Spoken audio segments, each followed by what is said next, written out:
Mesdames et messieurs, bonsoir. Nous sommes le vendredi 10 novembre. Bienvenue dans le 20h. Le président de la République, Alassane Ouattara, a regagné Abidjan aujourd'hui après quelques jours passés aux États-Unis d'Amérique. À Washington, il a pris part à la signature de dons du MCC, Millennium Challenge Corporation, estimé à 315 milliards de francs CFA. Le vice-président Daniel Kablan-Duncan a visité ce vendredi deux importants chantiers du gouvernement. Il s'agit des travaux de valorisation de la baie de Cocody et le projet d'ouverture de l'embouchure de Grand Bassin.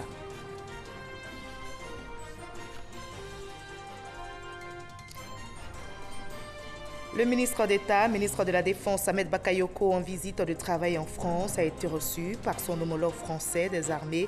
La coopération dans le domaine de la défense, notamment la lutte contre le terrorisme, a été évoquée.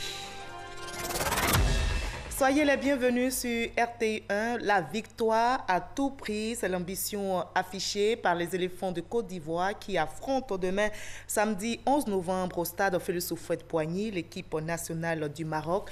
Les éléphants se préparent, les supporters aussi. Mais comment? Pour en savoir davantage, nous recevrons dans quelques instants le président du comité national de soutien aux éléphants, M. Parfait Kwasi. En attendant, voyons en image l'arrivée du président de la République, Alassane Ouattara. Il a regagné Abidjan aujourd'hui après quelques jours passés à Washington, aux États-Unis d'Amérique. À son arrivée ce matin, dans la capitale économique ivoirienne, le chef de l'État a été accueilli par le vice-président Daniel Kablan-Duncan et plusieurs membres du gouvernement. Je rappelle que le président Ouattara était à Washington pour la signature de dons du MCC, Millennium Challenge Corporation, dont estimé à 315 milliards de francs CFA. Et à son arrivée ici à Abidjan, le chef de l'État a fait le point de son séjour aux États-Unis d'Amérique. Nous écoutons le président de la République. Je rentre de Washington où j'ai pris part à la cérémonie de signature de l'accord de dons du Millennium Challenge Corporation à la Côte d'Ivoire.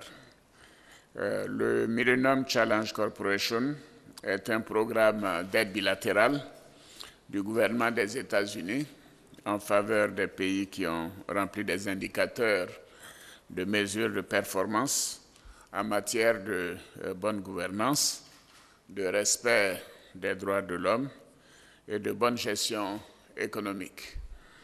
J'étais accompagné d'une très forte délégation comprenant le ministre secrétaire général de la présidence de la République, le ministre de l'économie et des finances, le ministre de l'éducation nationale, de l'enseignement technique et de la formation professionnelle, le ministre des Transports ainsi que plusieurs membres du cabinet présidentiel. Je voudrais tout d'abord remercier le président Donald Trump, le gouvernement et le peuple américain pour ce soutien et pour l'accueil qui nous a été réservé, ainsi que pour toutes les marques d'attention dont ma délégation et moi-même avons été l'objet. Alors, la cérémonie de signature de l'accord de dons du MCC à la Côte d'Ivoire s'est déroulée au département d'État américain en présence de l'ambassadeur Stephanie Sullivan, représentant le gouvernement américain, du président directeur général du Millennium Challenge Corporation, M. Jonathan Nash, et de plusieurs personnalités du monde politique et financier américain. Ce don du gouvernement américain d'un montant de 724,7 millions de dollars, donc plus de 300 milliards de francs CFA, est destiné au secteur de l'éducation, de la formation professionnelle et des transports. Alors, s'agissant du secteur éducation-formation, l'enveloppe allouée, qui est d'environ 30%, sera destinée à l'amélioration de l'employabilité des jeunes et à la productivité du secteur privé. Cette dotation permettra notamment la construction et l'équipement de près de 84 collèges de proximité ainsi que des centres de formation technique et professionnelle. Alors, quant au secteur des transports, des 2/3 de l'enveloppe sera alloué et consacré au projet de transport de la ville d'Abidjan. en vue d'accroître la compétitivité de la capitale économique de notre pays et en tant que pôle principal de croissance avec ses 6 millions d'habitants, en améliorant notamment la fluidité du trafic ainsi que la gestion et l'entretien des routes. Au cours de la cérémonie, le gouvernement américain a félicité la Côte d'Ivoire pour ses performances économiques et a réitéré la détermination des États-Unis à soutenir les efforts du gouvernement en faveur de la réduction de la pauvreté à travers une croissance durable et inclusive. Les États-Unis ont également salué la forte croissance économique ainsi que les progrès et les réformes entreprises par notre pays dans plusieurs domaines, notamment en matière de renforcement de la transparence au niveau du système judiciaire.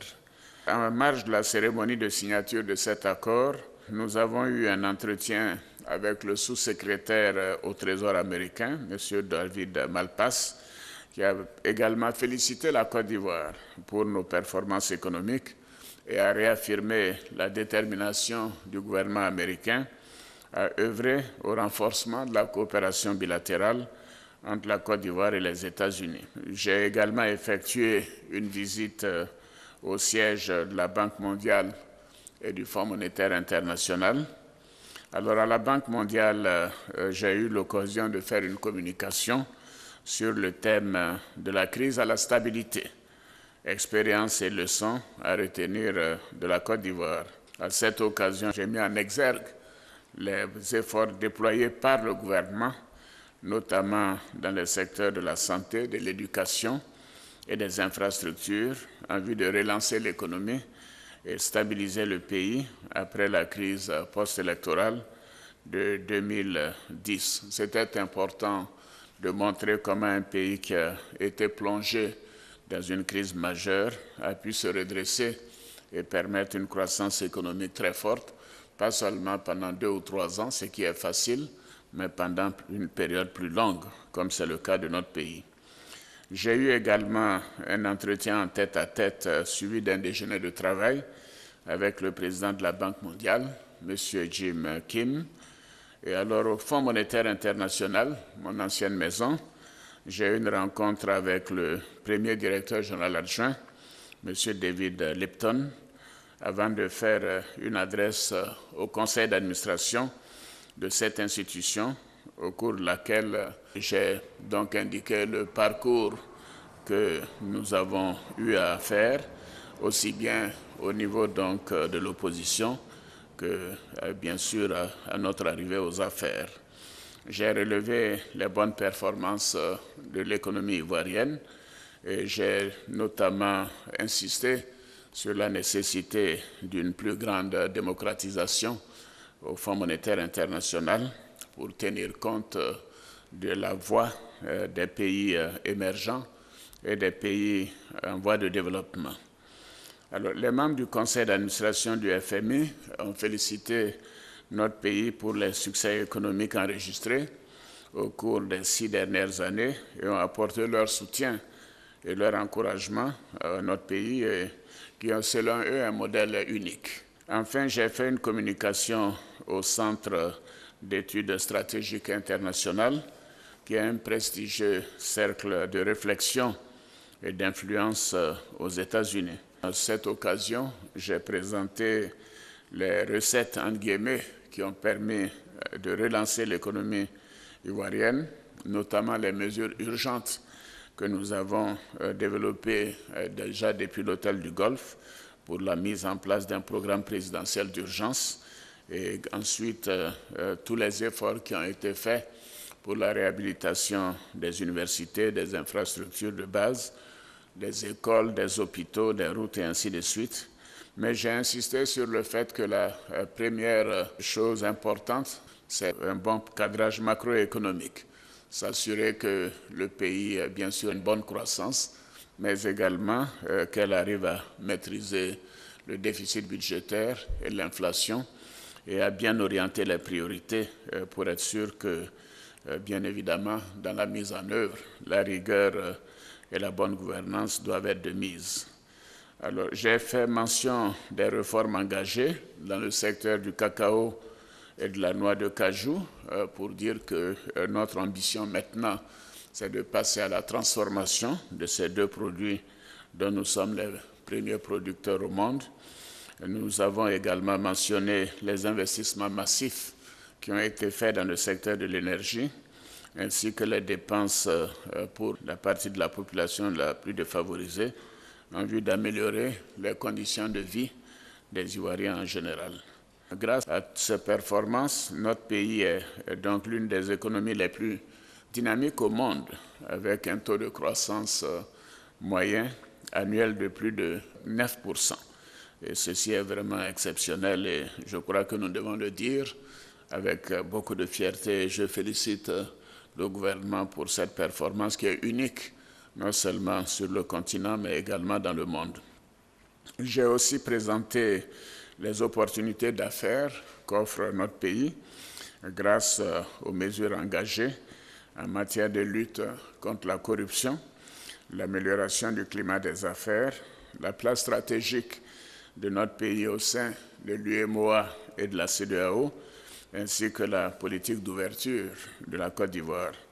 J'ai donc invité les entreprises américaines à s'intéresser davantage à la destination Côte d'Ivoire pour réaliser les affaires et bien sûr, à cette occasion, nous avons plaidé pour le dossier Air Côte d'Ivoire et je suis heureux de l'aboutissement de ce dossier important. Je peux dire que ce séjour a été particulièrement fructueux pour la Côte d'Ivoire.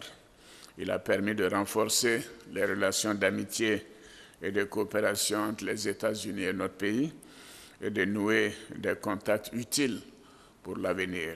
Notre objectif, comme je l'ai indiqué au gouvernement américain, est de tout mettre en œuvre pour l'obtention d'un deuxième compact du Millennium Challenge Corporation pour notre pays dans les 3 à 5 ans à venir.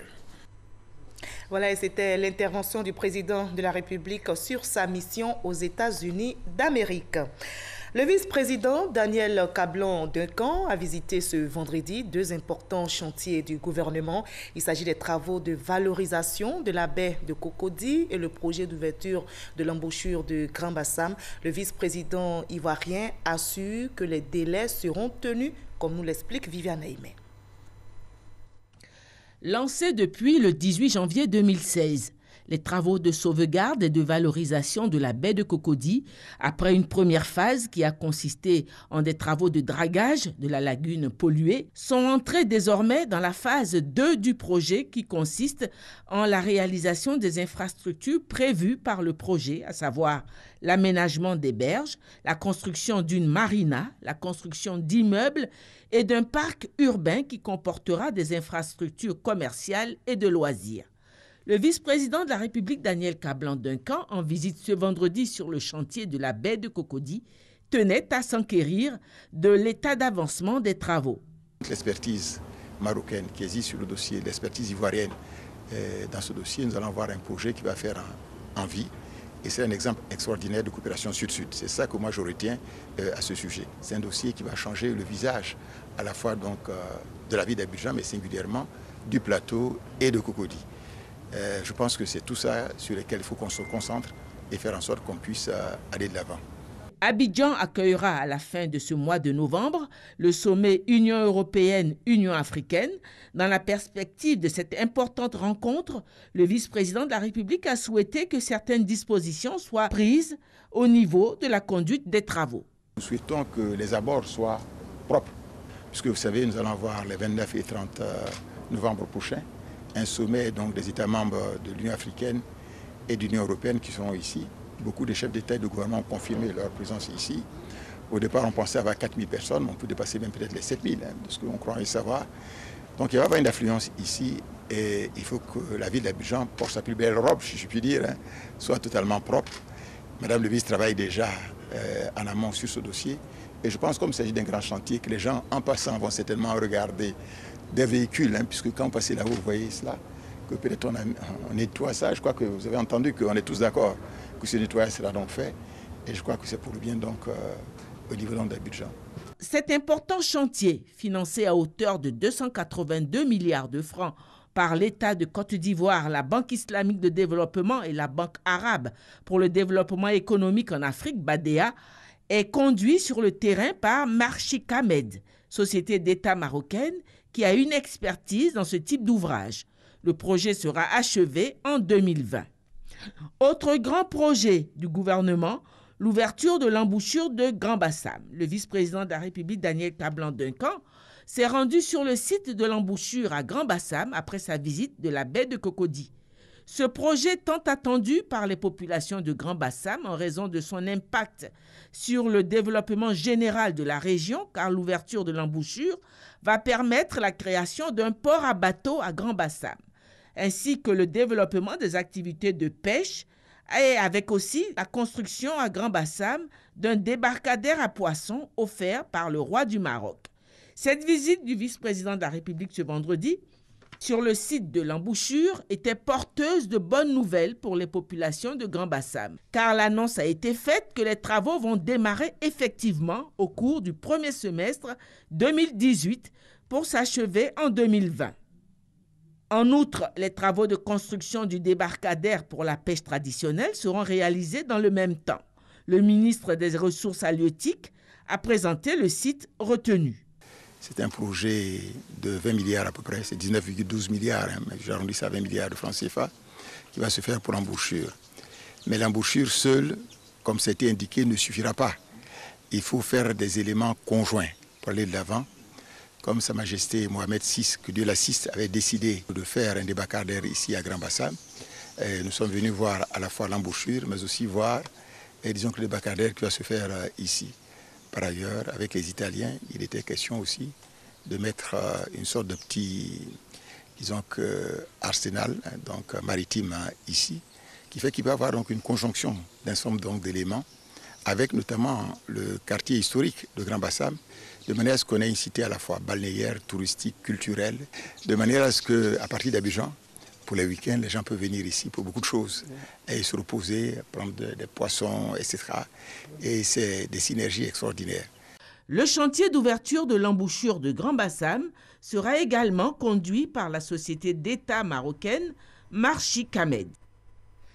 Le Rassemblement mondial du mouvement SON a pris fin hier à Abidjan. Ce mouvement vise la promotion de la nutrition et des progrès ont été réalisés en Côte d'Ivoire. On en sait plus avec Mahama Traoré et Abiba Dambélé Saoui.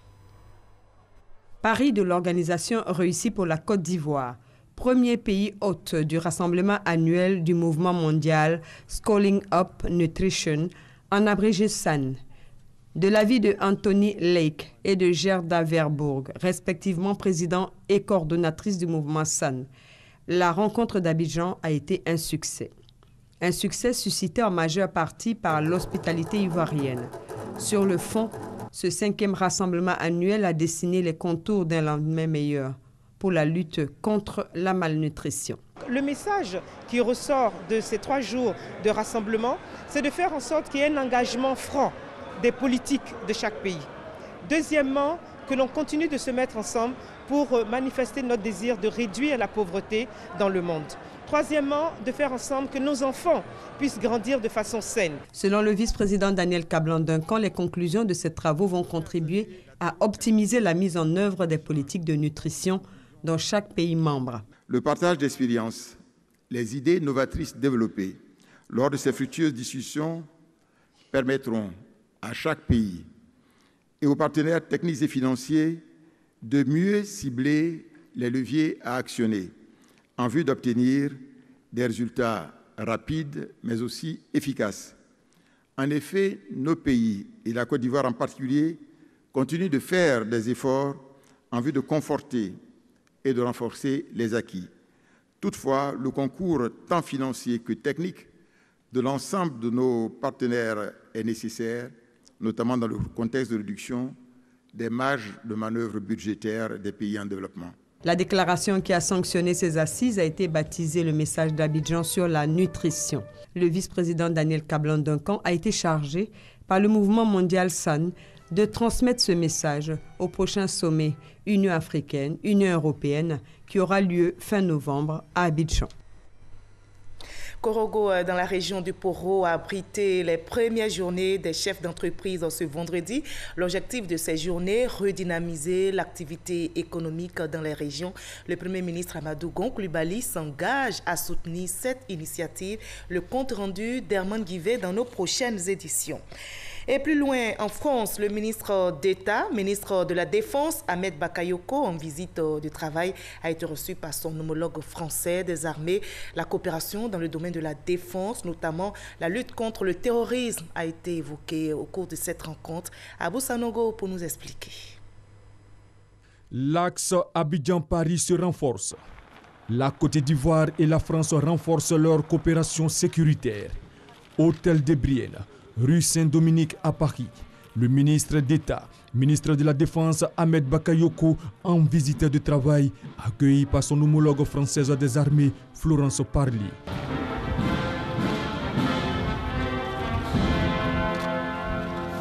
Pour leur première rencontre, les échanges ont essentiellement porté sur les questions liées aux défis sécuritaires dans toute la sous-région ouest-africaine et dans bien d'autres domaines, notamment la formation des soldats ivoiriens. Nous avons parlé de la vision de la Côte d'Ivoire de projeter des troupes au niveau des missions de paix et de faire tout cela en synergie avec l'appui de la France. Nous avons également regardé les questions de formation des unités ivoiriennes, des forces spéciales de Côte d'Ivoire, et même de la sous-région par rapport aux défis sécuritaires dans toute la sous-région. Nous avons des avancées concrètes. Très bientôt, nous allons avoir le plaisir de recevoir Madame la ministre à Abidjan dans le cadre d'une visite pour faire également le point des avancées des différentes préoccupations que nous avons évoquées ce matin. En retour, la ministre française des armées a assuré son homologue ivoirien du soutien de la France dans la lutte contre le terrorisme et la défense de ses frontières. Cette visite a permis au ministre d'État, ministre de la Défense Ahmed Bakayoko, de découvrir l'hôtel de Brienne, un hôtel particulier, construit au XVIIIe siècle et qui abritait les bureaux du ministre des Armées. Dans l'actualité judiciaire en Côte d'Ivoire, la Cour suprême fait sa rentrée. Au cours de la cérémonie tenue ce jeudi, de nouveaux magistrats nommés par le président de la République ont été installés. Ce sont au total 44 magistrats qui ont officiellement pris fonction. Ahmed Traoré cite Soro. L'audience solennelle de la rentrée judiciaire de la Cour suprême a eu pour cadre l'hôtel communal de Cocody. Elle a permis de dresser le bilan de l'année judiciaire qui s'achève, d'évoquer les perspectives et de procéder à l'installation des nouveaux membres, notamment le procureur général près cette cour, Paulette Badjo, nommé le 10 février 2017 par le président Alassane Ouattara. J'ai essayé tout le long de ma carrière de magistrat de rester conforme à mon serment de digne et loyal magistrat. Je pense que c'est le couronnement de l'observance de ce serment. Le président de la Cour suprême, René François Afinkwasi, a invité les nouveaux promus à cultiver l'humilité. Tous ceux qui ont pu assister à cette cérémonie prennent conscience de ce que ce n'est pas une rencontre pour rien. C'est une rencontre de magistrats de la Cour suprême et qui ont montré qu'ils étaient prêts à œuvrer pour l'édification de leur justice. En plus du procureur général, ce sont 18 magistrats qui ont été nommés conseillers à la Cour suprême et 15 autres magistrats en tant qu'avocats généraux près de la dite Cour. Avant ses 100 jours à la tête de l'AGEROUTE, le directeur général de l'Agence de gestion des routes, Pierre Demba, a visité des chantiers à l'intérieur du pays. Première étape, la région du Bélier. Objectif, s'imprégner de l'état d'avancement des travaux initiés par le gouvernement. Godefroy Okambawa cite Soro. Première étape de cette tournée, l'autoroute Saint-Grobo-Yamsokro en pleine réhabilitation. Accompagné de ses collaborateurs, le directeur général de l'Agence de gestion des routes a pu constater le niveau d'avancement des travaux. Suite à une séance de restitution, il a instruit les différents responsables techniques à faire en sorte que les travaux soient livrés dans les délais requis. On n'a rien prévu. Ensuite, cap est mis sur l'autoroute Yamsokro-Tiebissou-Bouaké. Ici, le niveau d'exécution des travaux est estimé à 25%. Selon les autorités administratives, ces travaux devront aider les populations rurales à travers l'ouverture de voies à bénéficier d'infrastructures de base. Après l'étape du Bélier, Pierre Demba se rendra les jours à venir dans les régions du nord et de l'ouest du pays, avec la même ambition, améliorer le réseau routier national qui constitue pour le gouvernement un levier important du développement de la Côte d'Ivoire.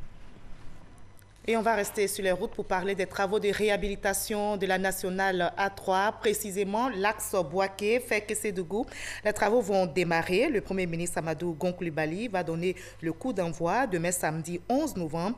Les usagers de cette route ne cachent pas leur joie. C'est le cas à Niakara où les populations se sont mobilisées pour exprimer leur reconnaissance au gouvernement.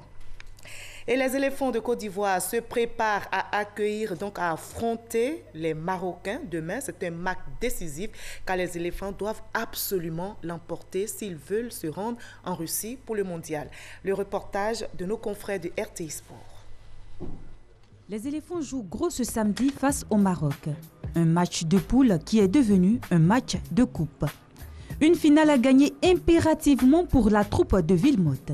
3 points en jeu qu'il faut prendre pour composter le ticket de Russie 2018. Après une CAN 2017 calamiteuse et des éliminatoires menés en dents de scie, les éléphants ont besoin de cette qualification pour redorer leur blason terni ces derniers temps par 2 sorties ratées à Bouaké face à la Guinée et au Gabon. 2 rencontres à vite oubliées. Et depuis l'arrivée de Villemotte, les éléphants piétinent leur football. 3 défaites, 1 nul et 1 victoire en 5 sorties, toutes compétitions confondues. Face au Maroc, les éléphants ont l'avantage des statistiques de ces 10 dernières années. En 6 confrontations depuis la CAN 2006, les Ivoiriens comptent 2 victoires, 3 nuls et seulement 1 défaite. Un avantage psychologique.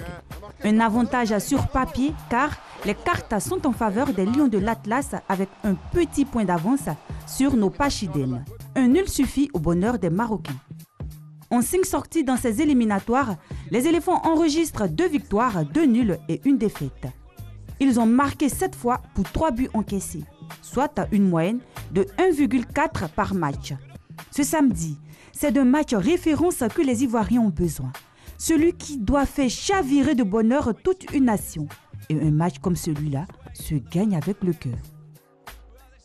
Et justement, pour gagner ce match avec le cœur, les éléphants se préparent, les supporters aussi. Justement, pour parler de ce match, nous sommes en compagnie du président du Comité national de soutien aux éléphants, M. Parfait Kwasi. Merci d'être avec nous sur ce plateau. Merci. Alors, dites-nous, vous êtes le président du comité de soutien. Les éléphants, on l'a entendu, doivent absolument remporter ce match. Alors, vous qui êtes le 12e homme, puisqu'ils seront 11 au stade Félix Houphouët-Boigny, sur la pelouse contre le Maroc, vous êtes le 12e homme en tant que comité de soutien. Quel est votre état d'esprit? Mon état d'esprit, c'est la sérénité et puis la confiance. Nous avons fait ce que nous devions faire, mobiliser les Ivoiriens, et je suis d'autant plus satisfait que aujourd'hui, quand on a fait le pointage au niveau des tickets, la totalité des tickets avait été achetée. Donc, on espère que le stade va voilà. faire... Donc, le stade va être totalement plein. Et au-delà, quand j'entends les discussions, quand j'entends les Ivoiriens s'exprimer, je sens qu'ils sont totalement concernés par ce match. Et cela est une grande satisfaction. Je voudrais les en remercier parce qu'ils ont entendu notre appel à la mobilisation. L'appel à la mobilisation, comme vous le dites, a été entendu et ce rôle va continuer demain au stade. Absolument, absolument, parce que toutes les statistiques le montrent. Hein, le fait de jouer à domicile et de bénéficier du soutien de son public, statistiquement, est un avantage. C'est démontré donc scientifiquement. Et ce rôle-là, nous devons le jouer et nous allons le jouer demain. Et souvent, ce n'est pas facile parce qu'on remarque en général, quand les matchs se jouent, quand il n'y a pas de but, silence radio. Oui, c'est vrai que les supporters ivoiriens, de façon culturelle, hein, ils ont cette tendance à attendre que l'équipe soit dans de bonnes conditions. C'est pour tous les supporters, pas seulement pour les Ivoiriens. Non, c'est pas tous les supporters qui ont cette culture-là. Il y a des supporters, notamment les Turcs, qui supportent de la première à la dernière minute, même quand il n'y a pas de but, de façon très chaude, même quand leur équipe est en difficulté. Et c'est cet exemple qu'il faudrait que nos supporters suivent. Et demain, et je les invite justement à être des supporters qui supportent de la première à la dernière minute. Quel que soit le scénario du match, que nous supportions nos hommes. Parce qu'un match, il peut se gagner dans les derniers moments du match. Et donc, il ne faut pas se décourager. Jusqu'à la fin, il faudra être derrière nos hommes. Et à propos de nos hommes, moi, je veux leur dire que nous leur faisons confiance. Nous croyons en eux. Ce que nous leur demandons, c'est de se battre jusqu'à la dernière sueur de leur corps. Vous les avez côtoyés, vous les avez visités, parce que ce n'est pas seulement au stade que vous soutenez. Hier soir, je les ai rencontrés, je suis allé les voir à l'entraînement au stade Houphouët-Boigny. J'ai serré la main à chacun d'eux à qui j'ai donné un message particulier de soutien des Ivoiriens, et je pense qu'ils ont entendu le message. Alors, 2 mots pour terminer, un mot sur la discipline. Pardon, rapidement, la discipline observée pour ce match au niveau des supporters. Ce match a été classé comme un match sensible par la FIFA qui a dépêché un officier sécuritaire pour superviser un petit peu les choses. Cela requiert de la part des supporters ivoiriens, qui sont connus d'ailleurs pour leur comportement exemplaire. Mais il faut rappeler qu'ils doivent encore observer cette correction-là sur ce match. Il ne faut pas siffler l'hymne national du Maroc. Ce n'est pas nécessaire. C'est sur le terrain qu'il faut les battre. Il ne faut pas lancer des projectiles sur le terrain. Ce n'est pas nécessaire. Voilà. Donc, ça, c'est le b.a.-ba qu'il faudra respecter. Maintenant, au-delà de ça, il y a les dispositions classiques qui sont prises. L'absence dans le stade de bouteilles en verre, de bouteilles avec des capuchons. Et je pense que les Ivoiriens, ils sont disciplinés. Donc, ils vous ont entendu. Voilà. Merci en tout cas, M. Kwasi Parfait. Le match, c'est à 17h30. Le match est à 17h30. Les portes du stade seront ouvertes à partir de 12h30 et je demande à tous les supporters de s'habiller en orange et d'avoir leur drapeau orange-blanc-vert. Merci beaucoup. Et nous, ici, on aura également ce drapeau orange-blanc-vert. Pourquoi pas? On aura peut-être ce ticket et on espère avoir ce ticket. On croise les doigts pour la victoire demain. Merci à vous tous de nous avoir suivis. Et n'oubliez pas, tous derrière l'équipe nationale.